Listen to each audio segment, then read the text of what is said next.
Olá, bem-vindo. Eu sou Rogério. Mais um vídeo aqui dando continuidade aos estudos para o concurso da Prefeitura de Diadema para os cargos administrativos. Hoje vamos adentrando aqui no assunto de noções de administração de recursos materiais. Vamos ler classificação de materiais e também, junto com a classificação de materiais, tem alguns dos tipos de classificação. Então vamos à leitura. Para acessar o conteúdo, você pode clicar na descrição. O link que está na descrição do vídeo vai cair na publicação aqui, ó, classificação dos materiais, concurso de Diadema. Você pode fazer a leitura direto no blog. Tá aqui, o texto é bem curto até. E você pode aqui baixar o PDF aqui. E vamos então ler classificação dos materiais. Existem várias classificações relevantes dos materiais nas organizações e vamos conhecer algumas delas a partir de agora. A primeira é do ponto de vista contábil, que requer alguns conhecimentos prévios de balanço patrimonial. Vamos conferir então como os materiais podem ser classificados desse ponto de vista. Materiais imobilizados pertencentes ao ativo imobilizado são considerados patrimônio da organização e recebem tratamento distinto dos demais materiais. Materiais em estoque são aqueles armazenados para utilização nas atividades operacionais da organização ou para revenda. Compõem o ativo circulante do balanço patrimonial. Essa distinção contábil é importante para compreender que costumamos priorizar o gerenciamento dos materiais em estoque, e você deve ter observado que as funções que apresentamos para a administração de materiais enfatizam tal abordagem. No entanto, você deve recordar que a administração de materiais trata de todos os recursos materiais. E como podem ser classificados os materiais de acordo com o ponto de vista físico? Neste caso, os materiais podem ser classificados quanto ao estado de apresentação, quanto à demanda, quanto à movimentação e quanto ao estágio operacional. Vejamos. Materiais novos são os que ainda não foram utilizados. Materiais reparados são aqueles que sofreram alguma modificação ou recuperação, mas podem ser novamente utilizados. Materiais inservíveis são os que não apresentam condições de uso, com recuperação inviável e devem ser retirados no mais breve espaço de tempo possível. Materiais obsoletos são os materiais sem previsão de uso e que devem ser vendidos imediatamente a fim de recuperar ao menos em parte o capital investido. Sucata são os resíduos dos materiais utilizados e que possuem valor econômico. Materiais imprestáveis são os resíduos dos materiais utilizados e que não possuem valor econômico. Quanto à demanda, os materiais podem ser classificados de acordo com os itens abaixo. Materiais de demanda permanente são os que possuem movimentação contínua e regularidade no consumo. Materiais de demanda eventual são aqueles com consumo em épocas específicas e costumam ter pouca quantidade em estoque. Essa diferenciação entre os materiais que são adquiridos e consumidos em todas as épocas do ano daqueles consumidos em épocas específicas, os que nos traz a noção da sazonalidade do consumo. Alguns exemplos desses materiais são roupas de lã consumidas no inverno, ovos de chocolate na Páscoa e alimentos com safra definida em alguma época específica do ano. Quanto à movimentação, também podemos conferir a classificação dos materiais a seguir. Materiais ativos são itens estocados que costumam receber requisições de materiais. Materiais inativos são itens que não têm recebido requisição de materiais nos últimos períodos. Para as organizações, definem políticas para definir o prazo a partir do qual o material é inativo. Materiais descontinuados são materiais sem previsão de consumo e sem estoque.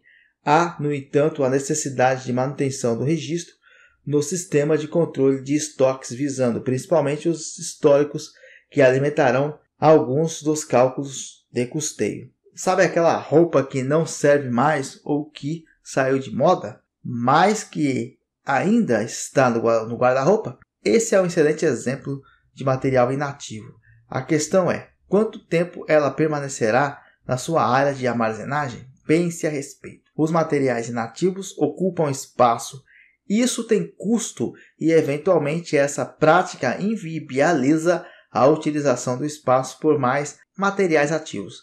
Logo, é necessário definir uma política de permanência dos materiais inativos nas áreas de armazenagem. Uma classificação muito utilizada refere-se ao estágio operacional. Observe a seguir a classificação dos materiais segundo esse critério. Matérias-primas são os materiais básicos necessários ao processo operacional da organização, adquiridos de terceiros e que representam parte significativa do que é oferecido aos clientes. As organizações industriais costumam ter formalizados os almoxarifados em que guardam os insumos de seus produtos. Semi-acabados, existem materiais que, após sua retirada do almoxarifado de matérias-primas, ficam estocados em meio ao processo de transformação. O exemplo mais frequente é quando ocorre montagem de 2 ou mais componentes, dando origem a um terceiro, e um dos componentes possui tempo de transformação mais rápido do que o outro. O importante é que se trata de um material encontrado em um almoxarifado, área fechada, reservada e exclusiva, de algum estágio intermediário do processo de transformação. Em processo, nem todo material retirado do almoxarifado de matérias-primas está no almoxarifado de materiais semi-acabados. Eles podem estar no equipamento de transformação ou na fila de espera diante do equipamento de transformação. Os materiais nessa situação são considerados estoque de material em processo. Produtos prontos. Ao final do processo operacional da organização, há o estoque dos produtos aptos ao consumo dos usuários.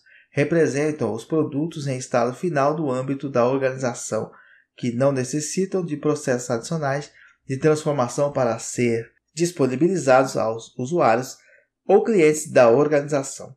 Do ponto de vista dos custos, representa os materiais mais caros da organização, visto que todo o trabalho que deveria ser feito já foi realizado e qualquer operação adicional representa um retrabalho, com custos operacionais não desejados. Por fim, existe a definição dos materiais críticos, que são aqueles que podem colocar em risco o processo operacional da organização e, portanto, são definidos através de uma política organizacional como prioritárias nos processos de administração de materiais, de acordo com Viana. Os materiais podem ser definidos como críticos diante de situações apresentadas no quadro abaixo. Observe. Então, aqui você tem o quadro. Problemas de obtenção, material importado, existência de apenas um único fornecedor, escassez no mercado, material estratégico e difícil fabricação. Razões econômicas, material com elevado valor de aquisição, material com elevado custo de armazenagem, material com elevado custo de transporte. Problemas de armazenagem e transporte, material perecível, material de alta periculosidade, material com peso elevado, material com grandes dimensões.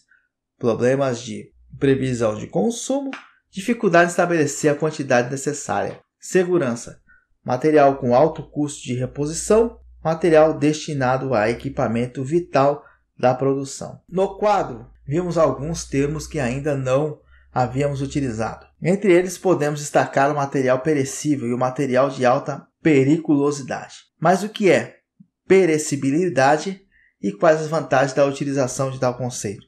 Esse termo diz respeito ao tempo que um material pode ser guardado antes de sua utilização, a fim de assegurar que estará em condições de uso quando requisitado, que pode ser associado a prazo de validade. A utilização da noção de perecibilidade na administração dos materiais permite definir lotes de compras mais adequados ao prazo previsto para o consumo, definir razões periódicas para assegurar qual material estará em condições de uso no momento que houver sua solicitação e definir técnicas de armazenagem, manuseio e transporte.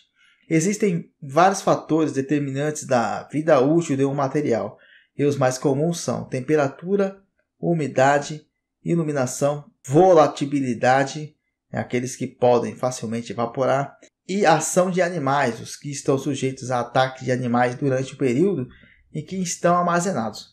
Com relação à periculosidade, o termo diz respeito à identificação de materiais que podem reagir com outros em função de características físico-químicas, oferecendo risco à segurança. Existem normas que regulam, por exemplo, o transporte de armazenagem de materiais tóxicos e inflamáveis, e as organizações devem conceber políticas especiais para o seu manuseio, seja no âmbito de suas instalações ou no transporte. Então aqui é o conceito, é uma parte dos estudos aí de armazenamento e estoque, né?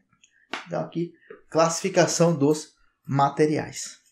É isso, em breve venho com mais vídeos a respeito do concurso de Diadema. Muito obrigado, até a próxima. Valeu!